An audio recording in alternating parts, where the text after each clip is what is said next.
जय भीम दोस्तों। आज मैं और एक स्ट्रेटजी के बारे में बात करूंगा जिसका नाम है मूविंग एवरेज क्रॉसओवर। अब यह मूविंग एवरेज क्रॉसओवर कैसे काम करता है वह देखने से पहले सबसे पहले हमें क्या करना है, हॉरिजॉन्टल लाइन ड्रा करना है सपोर्ट पे। तो यह Oracle corporation New York stock exchange का शेयर है। यहाँ पर मैं सपोर्ट लाइन ड्रॉ कर रहा हूँ। पहला सपोर्ट, यहाँ पर यह स्ट्रेट लाइन है तो यह एक सपोर्ट, ठीक है। और एक सपोर्ट हम लोग ड्रॉ कर सकते हैं भी, यह सपोर्ट है। 3 सपोर्ट मैंने ड्रॉ कर लिए हैं। अब यह सपोर्ट ड्रॉ करने के बाद हमेशा आपको क्या करना है, हमेशा आपको देखना है स्ट्रेटेजी। अब यह मूविंग एवरेज क्रॉस MAC हमने टाइप किया तो यह मूविंग एवरेज क्रॉस आ गया, ठीक है। यह मूविंग एवरेज क्रॉस आपको मिल रहा है, ठीक है। अब मैं यहाँ देखिए, ये यहाँ पे क्लिक कर रहा हूँ और यह जो इनपुट है इसको मैं कर देता हूँ 30 और इसको कर देता हूँ मैं 60, ठीक है। आप अपने हिसाब से भी कर सकते हैं इस स्ट्रेटेजी को, ठीक है। अब हम इसको मोटा मोटा देखते हैं कि मार्केट कब बुल था और कब बियर था, ठीक है। तो अब यह देखो, यह जो लाइन है, यह वाली लाइन, ठीक है। आप देखोगे स्टाइल, तो शॉर्ट मूविंग एवरेज ये ऑरेंज लाइन है और लॉन्ग मूविंग एवरेज यह ग्रीन लाइन है। मतलब यह 30 दिन का मूविंग एवरेज है और यह 60 दिन का मूविंग एवरेज है। और जब भी हमारे चार्ट के कैंडल 30 और 60 दिन के ऊपर आते हैं, इसका मतलब होता है कि भी मार्केट अभी बुल रन में है। तो आप देखोगे कि भाई यहाँ से बुल रन चालू हुआ है। देखिए यहाँ से यह दोनों को क्रॉस किया, देखिए 30 और 60 दोनों को क्रॉस किया, 30 और 60 यहाँ से चालू किया और यह ऊपर ही ऊपर है, ठीक है। बहुत जल्दी नीचे नहीं जा रहा है, ऊपर ही ऊपर है, ऊपर ही ऊपर है। और यहाँ तक बुल रन कंटिन्यू किया। यानी बुल रन कब से कब तक किया भाई, यहाँ मान लो यहाँ $73 से चालू हुआ है तो वह $116 तक बुल रन आया है। अब थोड़ा सा बेरिशनेस आ गया है, देखिए यहाँ से धीरे धीरे धीरे धीरे, ठीक है। ये ऊपर जाने की कोशिश किया लेकिन धड़ाम से गिर गया। देखिए यह बेरिश है, यह बेरिशनेस है, यह बेरिशनेस है, ठीक है। अब आप यहाँ पर देखोगे यह जो क्रॉस है यह मूविंग एवरेज क्रॉस कहलाता है, ठीक है।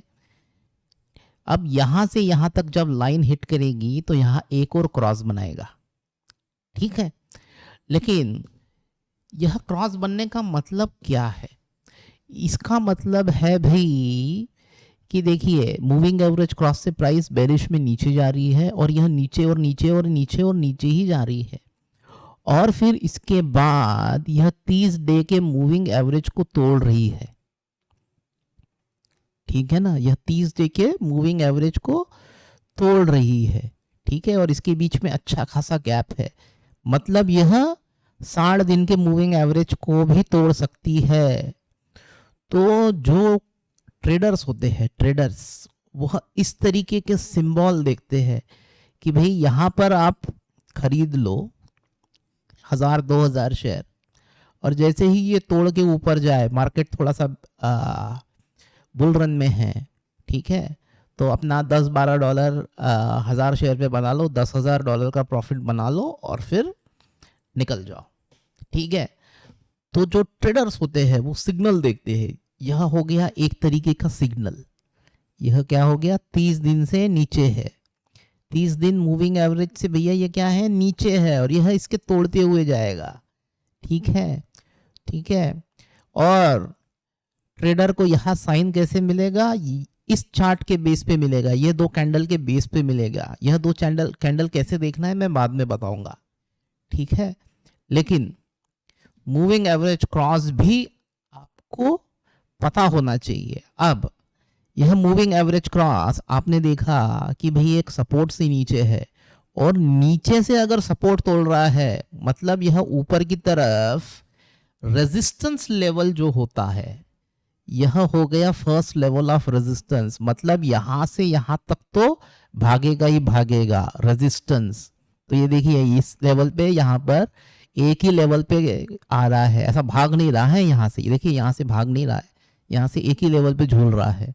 मतलब यहाँ पे आपकी एंट्री होनी है सपोर्ट लेवल पे और इस रेजिस्टेंस लेवल पे एग्जिट होनी है। तो भैया यह जो एंट्री है 106 पे की है और 116 पे हमने बेच देना है, $10 का प्रॉफिट। तो यार ये शॉर्ट स्विंग में बहुत काम आता है। ठीक है, शॉर्ट स्विंग में कब एंट्री लेनी है और कितने दिन में प्रॉफिट बनाना है। अगर आप यहाँ एंट्री ले रहे हो तो कितने दिन में प्रॉफिट बनता है, 1 2 3 4 5 6 7 8 9 दिन में आपने $10 कम से कम 8% का प्रॉफिट बन चुका है सॉलिड। ठीक है, सिर्फ एक इंडिकेटर से। अगर मल्टीपल इंडिकेटर यूज करेंगे तो कैसे होगा ये मैं अगले वाले वीडियो में बताऊंगा। ठीक है, तो यह वीडियो आपको पसंद आया हो तो सब्सक्राइब करने में बिल्कुल कंजूसी ना करें और इस वीडियो को लाइक करके कमेंट में बताएं कि भैया आपको कैसा लगा। ठीक है, और इस वीडियो को ज़्यादा से ज़्यादा अपने दोस्तों को शेयर कीजिए। जय भीम।